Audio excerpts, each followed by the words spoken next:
Beyond the Waters of Death, The Making of Gilgamesh by Joan Acocella. The mid-19th century was a time when very many Western people began to doubt the historical truth of the Bible. The mid-19th century. Was it really the case that we were all descended from Adam and Eve, whom God created in his own image and placed in a beautiful garden, and then, by reason of their sins, banished from there?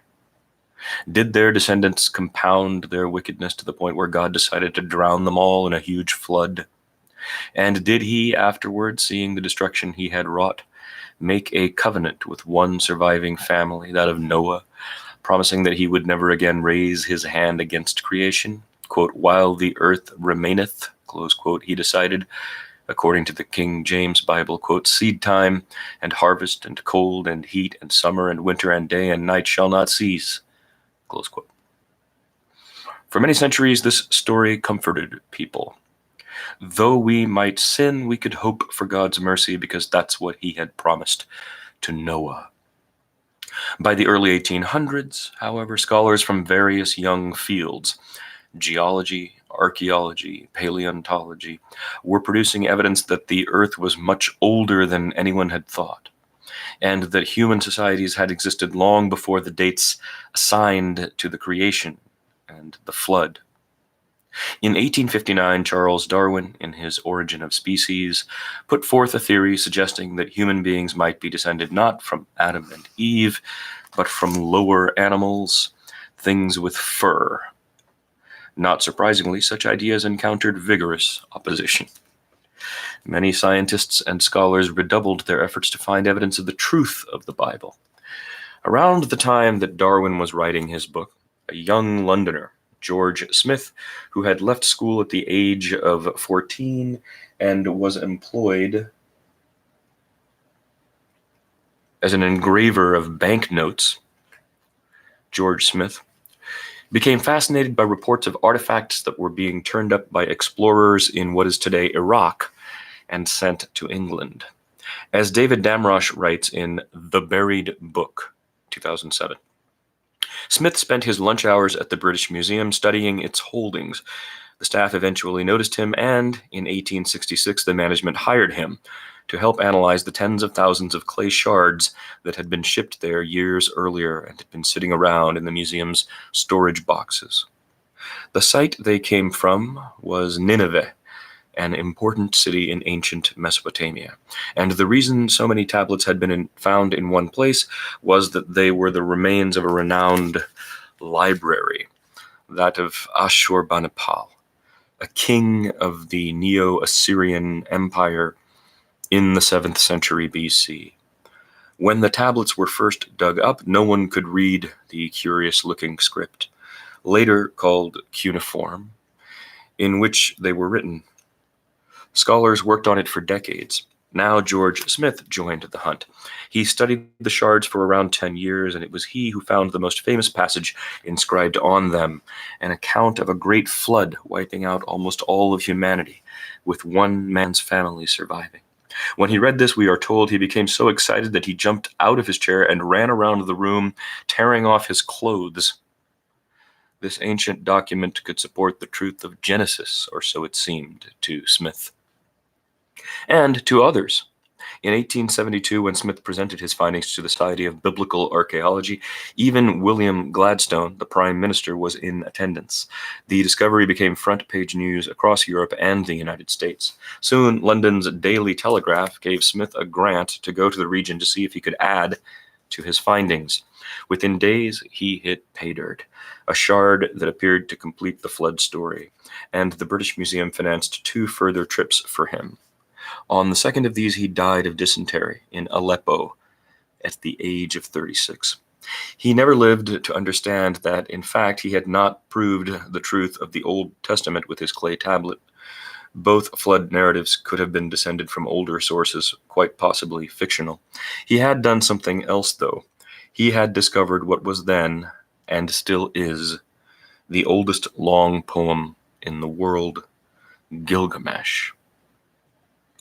The poet and scholar Michael Schmidt has just published a wonderful book, Gilgamesh, The Life of a Poem, by Princeton. It's published by Princeton. Gilgamesh, The Life of a Poem, which is a kind of journey through the work, an account of its origins and discovery, of the fragmentary state of the text, and of the many scholars and translators who have grappled with its meaning.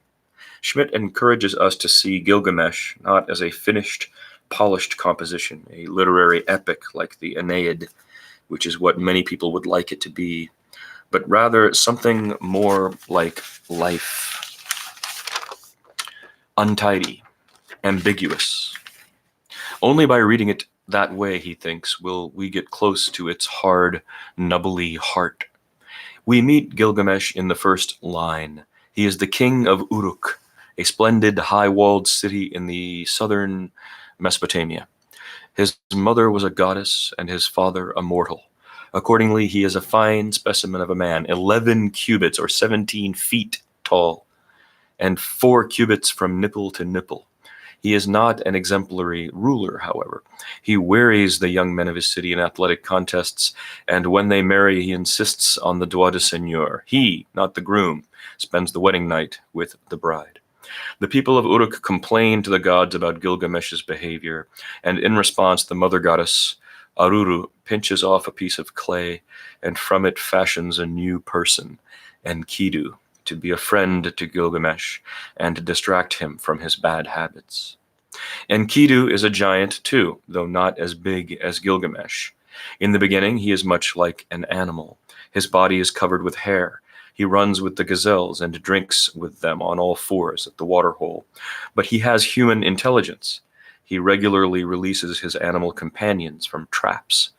When one of the local trappers objects that Enkidu is interfering with his livelihood, he is instructed to bring a temple prostitute, Shamhat, to the waterhole that Enkidu frequents and have her sit at the edge. There were such beings as temple prostitutes, devotees of local fertility goddesses in many ancient societies. This was a respected profession, close paren. Enkidu arrives. Shamhat spreads her legs, and he instantly succumbs. With what must be the most robust erection in literature, he engages Shamhat in an uninterrupted act of coitus for 6 days and 7 nights. Then he gets tired, and Shamhat takes him to a shepherd's encampment. For the first time in his life, he eats bread. He also drinks 7 goblets of beer, and he starts to sing. But when he tries to rejoin the gazelles, they shun him. Tragedy thus enters Gilgamesh. Through making love with a human being and eating human food, Enkidu has become a man, and nothing will ever be the same for him. For example, he now has morals. When he hears about Gilgamesh's exercise of the droit de seigneur, he becomes enraged. He goes to Uruk and draws Gilgamesh into a fight. The door jambs shake, the walls quake, but after a while, the two men weary of the quarrel and decide to be friends. Gilgamesh introduces Enkidu to his mother, the goddess Ninsun. She doesn't like him. "Who are his people?" she asks. Thus snubbed, Enkidu weeps, and Gilgamesh, to cheer him up, proposes an adventure. The two of them will go to the forest of cedar, kill its protector, the monster Humbaba, and harvest some cedar wood for building projects in Uruk. Humbaba is no ordinary monster. He is like a miasma, or a nightmare. He has 7 auras, in which he can wrap himself, and which he can send out as a means of defense. As Gilgamesh and Enkidu approach, he taunts them. "Spawn of a fish," he calls the fatherless Enkidu. He tells Gilgamesh that forest birds will soon be feasting on his body parts. Though shaking with fear, the two men seize him. Gilgamesh plunges a dirk into his neck. Enkidu rips out his lungs. The auras run away. Then the men cut down several giant cedars, build a raft, and with Gilgamesh brandishing the head of Humbaba, sail back to Uruk. Once home, Gilgamesh bathes, puts on clean clothes, and shakes out his long hair. Seeing him, Ishtar, the goddess of love and war, is dazzled and calls out to him, proposing marriage. Quote, "Grant me your fruits, oh grant me," close quote. She will give him a chariot of lapis lazuli and gold, she says. His ewes will bear twins, his goats will bear triplets. Gilgamesh responds by inquiring how he would profit from marrying her. You are a brazier that goes out in the cold, he tells her. You are a door that lets in the wind, a palace that collapses on top of its warriors, a waterskin that leaks, a shoe that pinches the foot. The men that you loved, what became of them? One you turned into a frog, another into a wolf. No thanks, he says. Ishtar, greatly insulted, runs up to heaven to her father Anu and asks to be given the bull of heaven to avenge these insults. Descending to Uruk with the goddess, the formidable beast does serious harm, even as it lands. One snort, and the earth opens up, 100 men fall into it. A second snort, and another pit opens, 200 men are swallowed up. On the third snort, when the cleft opens, Enkidu falls into it, but only up to his waist, because he's a giant, and he grasps the bull by the horns. It slobbers on Enkidu's face. It defecates on him. But Gilgamesh stabs it in the neck, and it dies. When Ishtar protests, Enkidu tears off one of the bull's haunches and throws it at her, saying that he would happily have ripped off her limbs and thrown them at the bull. He and Gilgamesh then wash their hands in the Euphrates, and clasping each other, return in triumph to the palace. Quote, "Who is the finest among men?" Gilgamesh asks his serving maids. "Who the most glorious of fellows?" The triumph is short-lived. That very night, Enkidu has a dream that, to atone for the crime of murdering the bull of heaven, one of the two men must die. No one needs to ask which. Enkidu sickens. He starts to complain. Why could he not have died in combat? That way people would remember him. But then, the tablets break off.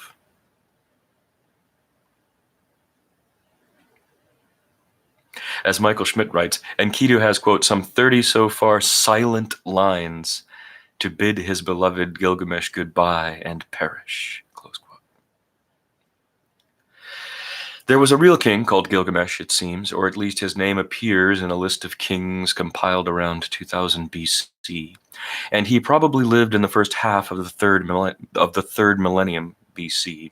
For at least 1,000 years after his death, poems were written about him in various Mesopotamian languages. Then, sometime between 1300 and 1000 BC, one Sin-Leki Unnini, his name means the moon god Sin hears my prayers, collected and edited the stories. We might call Sin-Leki Unnini a scribe or a redactor. According to one scholar, he was also a professional exorcist.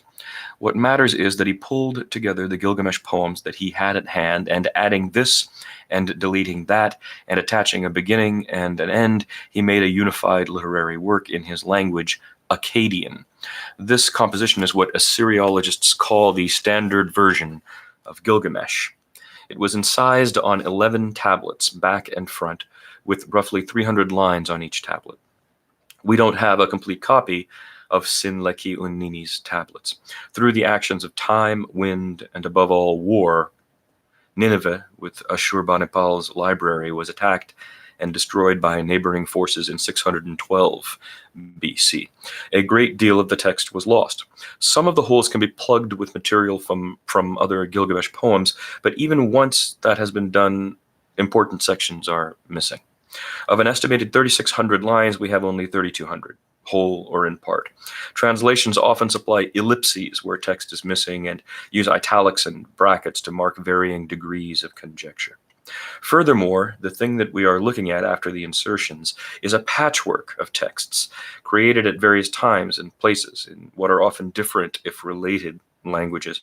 One highly respected translation by Andrew George, a professor of Babylonian at the University of London's School of Oriental and African Studies, gives what remains of Sin-Leki Unnini's text and then appends the, quote, Pennsylvania tablet, the, quote, Yale tablet, the, quote, Nippur school tablet in Baghdad, the, quote, fragments from Hattusa, now Bogazkoy in central Turkey, and so on. Scholars cannot afford to ignore these outliers because the symbols that constitute cuneiform, up to 1,000 of them, changed over the millennium that produced Sin-Leki Unnini's materials. So the word for goddess of love and war on a fragment in Baghdad may be different from its analog in the vitrines of the British Museum. Indeed, meanings may change in the present as well as additional discoveries are made. After a new piece came to light in 2015, George wrote that the energetic Enkidu and Shamhat had not one but 2 week-long sex acts before repairing to Uruk. The text has no stability. It shifts in your hands. Also, the text was missing for so long that it is relatively new to us. Schmidt estimates that the Iliad and the Odyssey have been studied by scholars for about 150 generations, the Aeneid for about 100 generations, Gilgamesh for only 7 or 8. Translators of Homer and Virgil would look back on the work of great predecessors, such as Pope and Dryden. Not so with Gilgamesh. The first sort of complete Western translation was produced at the end of the 19th century. I was not taught the poem in school, nor was anyone I know. There is no real tradition for reading it. Modern translators are pretty much on their own. And they have a special challenge. When, at the conclusion of Tablet 7, Enkidu dies, Gilgamesh does not end. On the contrary, something like a new poem begins in a different key. Before, the two young men were killing monsters and having sex, not such a different plot line from that of a modern action movie. Now, with the death of Enkidu, everything changes. Gilgamesh sends up a great torn-from-the-gut lament. "Oh, my friend, wild ass on the run, donkey of the uplands, panther of the wild," close quote. "May the forest of cedar grieve for you, and the pure Euphrates."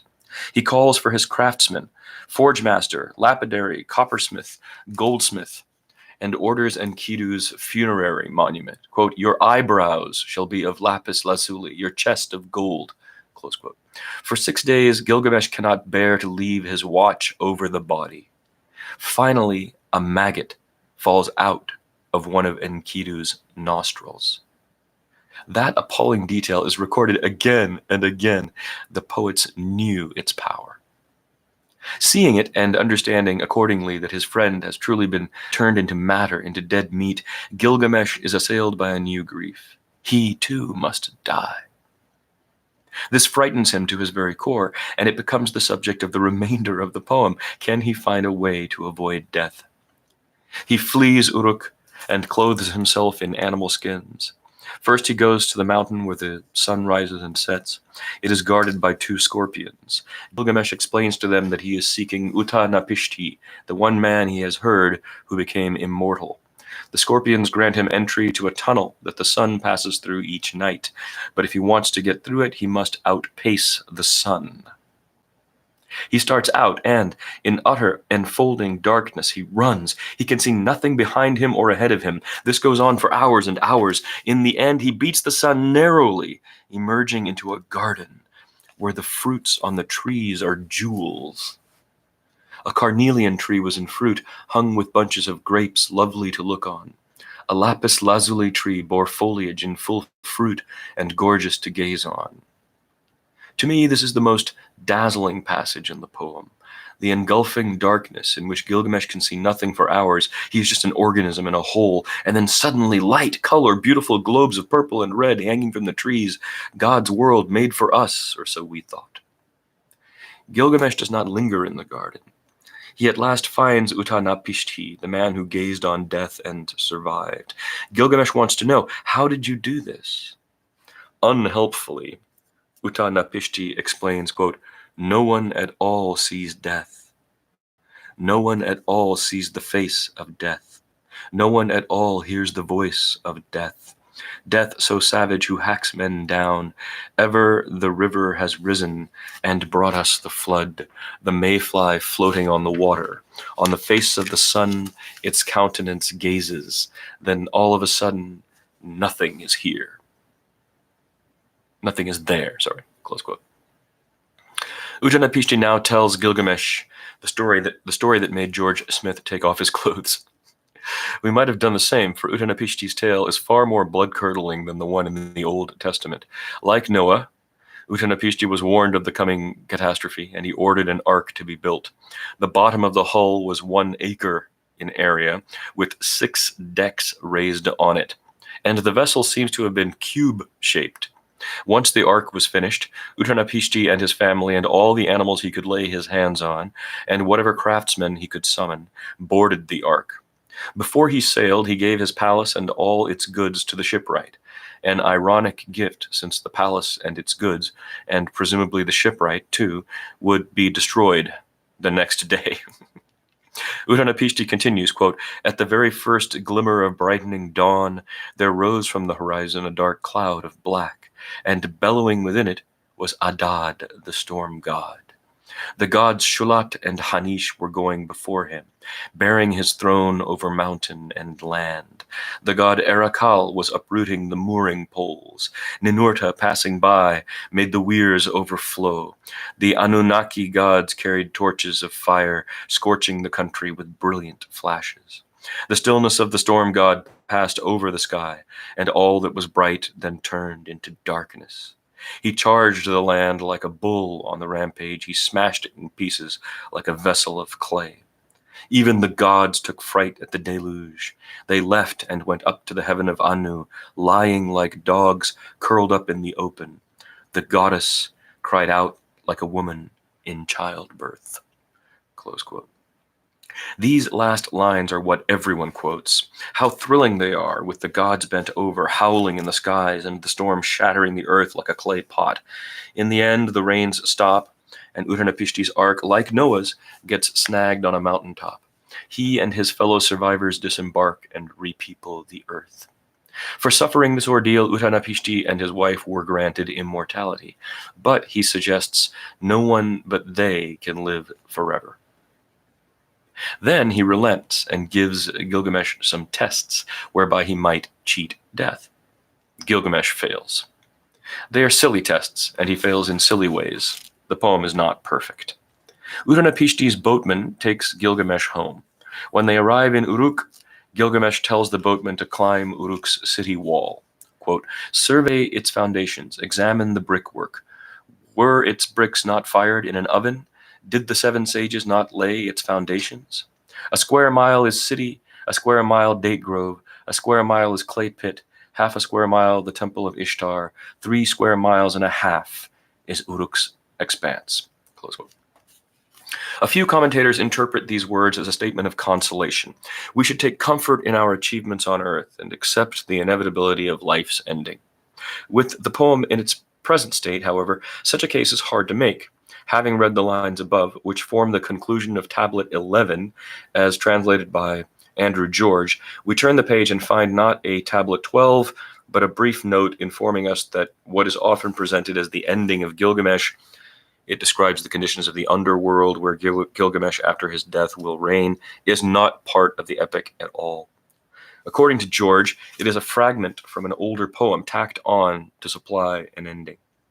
12 tablets would have been nice. That is the form of the Aeneid, and the Iliad and the Odyssey are each 24 books long, but an 11-tablet format doesn't bother George. He proposes that the structure of the poem is 5 plus 1 plus 5, and he sees tablet 6, in which Gilgamesh and Enkidu return to Uruk after killing Humbaba, as a centerpiece, the manifestation of Gilgamesh at the height of his glory. I wonder, though, it is surely in Tablet 5, when he kills Humbaba, that Gilgamesh is shown at his noblest, whereas in Tablet 6, we get his crudely worded rejection of the infatuated Ishtar, and then the slaughter of the bull of heaven, which so displeases the gods that they punish Gilgamesh by killing off his beloved Enkidu. The truth, I suspect, is that Gilgamesh, as befits something that was buried under a pile of sand for 2,500 years, is simply missing some pieces. Schmidt, in his book, sort of moseys through the poem, addressing topics as they rise. When the subject of war comes up, he nods at the wars in Iraq, which, beginning in 1990, were being waged when a number of translators of Gilgamesh were at work. When the characters are having sex, he discusses Assyrian sex. Did Gilgamesh and Enkidu have a homosexual relationship? He doesn't think so, but he gives the evidence for and against. He also makes the important point that their friendship is the most tender relationship in the poem. Each night, when the two men are traveling to the forest of cedar, Enkidu makes a little house for Gilgamesh to sleep in, and, quote, "like a net, lay himself in the doorway," close quote. Again and again, Schmidt discusses the translations. You might think that a poem that exists in a pile of broken pieces in an extremely dead language would be something that translators would run from in a hurry. The very opposite is the case, presumably because it is, as Schmidt writes, such an, quote, uncertain, porous, close quote, thing. Translators are drawn to it. Often they are not by profession translators or Assyriologists, but just poets. Others are Assyriologists, and unsurprisingly, not all of them look kindly on people who publish versions of Gilgamesh without knowing the language in which it was written. Benjamin Foster, a professor of Assyriology and Babylonian literature at Yale, told an interviewer, quote, "I have no patience with clueless folk who think that they can translate the epic without going to the trouble of mastering Babylonian, though of course they are welcome to retell it," close quote. Since the mid-20th century, there have been, by my count, nearly a score of full translations of Gilgamesh into English. The majority of the translators, not to speak of the commentators, have stepped forth from among Foster's clueless folk. What most of these people do is read a literal translation by an expert Assyriologist and then poeticize it, pushing it up into verse. Such a procedure should not scandalize anyone in our time. It is basically how Ezra Pound wrote his so-called translations of the Chinese poet Libo, and Auden his versions of the Icelandic Eddas. But with a text so unknown as Gilgamesh, so hard for any of us to read, this method certainly raises some questions. Schmidt doesn't linger over the questions. He is broad-minded. He is a poet, and the thing he is interested in is obtaining poetry, getting the grapes of carnelian truly red and round, getting Utanapishti's deathless world appropriately wan and bloodless. Going through the poem tablet by tablet, he stops at his favorite parts and reads to us from various translations. How excited he gets when the men leave for the forest of cedar. How ravished he is by the forest's richness. Quote, "A pigeon was cooing, a turtle dove answering. The forest was joyous with the cry of the stork. The forest was lavishly joyous with the francolin's lilt. Mother monkeys kept up their calls. Baby monkeys chirruped." Sometimes Schmidt seems less a literary historian than just a friend who has come over to our house for the evening with a bottle to read us a terrific poem. He recommends specific translations. He is acutely aware of the age of the poem and its fragmentary condition and its authorlessness. Quote, "A poem without a poet," close quote, he calls it. The translations he is most wary of are those that try to cover over that strangeness, de-otherize the poem, solve its riddles, and thus, quote, "free us to be contented literary consumers." He names names. In England, Nancy K. Sandar's 1960 translation. In the United States, Stephen Mitchell, 2004 translation. Both, he says, are, quote, "guilty as charged," close quote. Guilty of producing a poem that tries to convince us that Gilgamesh is our friend down the street with problems like our own and speaking the words that we would say. Parenthetically, or not. In Mitchell's translation, Gilgamesh rebuking Ishtar claims that she implored her father's gardener, quote, "Sweet Ishulanu, let me suck your rod," close quote. He's the one she eventually turned into a frog, close parenthesis. All the same, Schmidt then goes on to suggest that if we haven't yet read Gilgamesh, we might as well start with Sandar's to get comfortable with the poem. Next, we should move on to one of the Assyriologists, Foster or George, and find out what the surviving inscriptions actually say. Finally, Schmidt sort of goes wild and sends us to, quote, "Dictator, a new version of the Epic of Gilgamesh," published in 2018. In which the Belfast-born poet Philip Terry translate the poem into Globish, you know, that language that they're inventing, a 1,500-word vocabulary put together by a former IBM executive, Jean-Paul Nerrier, and published in 2004 as a proposed language for international business. Just as Akkadian, the language of Gilgamesh, was the lingua franca of Near Eastern commerce in its time. Here in Globish, with plus signs indicating missing words that Terry apparently doesn't want to guess at, and vertical lines demarcating metrical units, are the trapper's instructions to Shamhat for seducing Enkidu. Remember that when Shamhat goes to it? So that's how it looks. Look at this crazy thing. Okay, so that's how it looks right there. In Globish. And if you were to read it, it would say, "Here be the man, party, girl, get ready for a kiss. Open, you leg, show, wild man, you, love box, hold no, thing back, make he, breathe hard, then he will come, close to, take a look, take off, you skirt, so he can screw you," close quote. I think Schmidt is having a little fun with us here, and that he has read too many Gilgamesh translations. My own recommendation would be the same as his for the first two stops. Sandar's, the 1960, to get comfortable, and after that, one of the Assyriologists to get uncomfortable. Then I might go to Gilgamesh Retold, published in 2018 by the Anglo-Welsh poet Jenny Lewis, who teaches at Oxford. Lewis's version is very musical, with rhymes and chimes and shifting meters. It can be blunt. Its account of the murder of Humbaba is the nastiest I know. Yet her translation is also the most tender, the most tragic, the one I think that might be recommended by feminist scholars. When Enkidu meets Shamhat at the waterhole, there is no talk of love boxes. Enkidu strokes her thighs, he sings to her. Likewise, when, as a result of his commerce with human beings, Enkidu loses his kinship with the animals, that melancholy fact is given its due. Quote, "Far away under the forest's boughs, a small gazelle still searched for him in vain, and others sniffed the air to catch his scent, but there was nothing carried on the wind, and in his mind no thought of them was left." Close quote. But I have a bizarre proposal, writes Joan Acocella. I have a bizarre proposal. It would not be a bad idea, in approaching Gilgamesh, to start with Michael Schmidt's book. Yes, it is a commentary, not an end-to-end translation, but it includes a lot of translated passages, the best ones, needless to say. And Schmidt's argument for the poem as poetry in the modern sense, concrete, unglazed, tough on the mind, is touching and persuasive. I read the book spellbound in one sitting.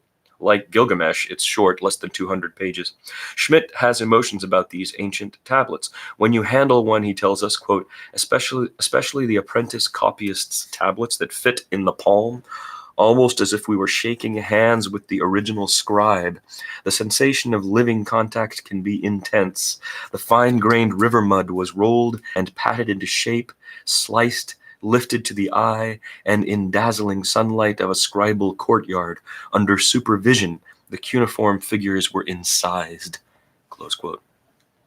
He sees the tablets again as thousands of years later, various underpaid people sat in the British Museum year after year, trying to figure out what they said. In George Smith's time, the museum lacked not only electrical light, but gaslight as well. The management was afraid of fire. Some of the higher-up staff had lanterns, but George Smith was not a higher-up. If it was a foggy day, and the windows did not admit enough light to read by, he had to go home. On other days, though, he was at his post, quote, with devotion and patient application, deciphered the languages, finding human voices in the clay, and a king, terrified of dying, came back to the long half-life of poetry. Close quote. Pretty fascinating. Nice piece about Gilgamesh there. That'll do it for today's ep. I hope you have a fabulous Friday, the 18th of October. And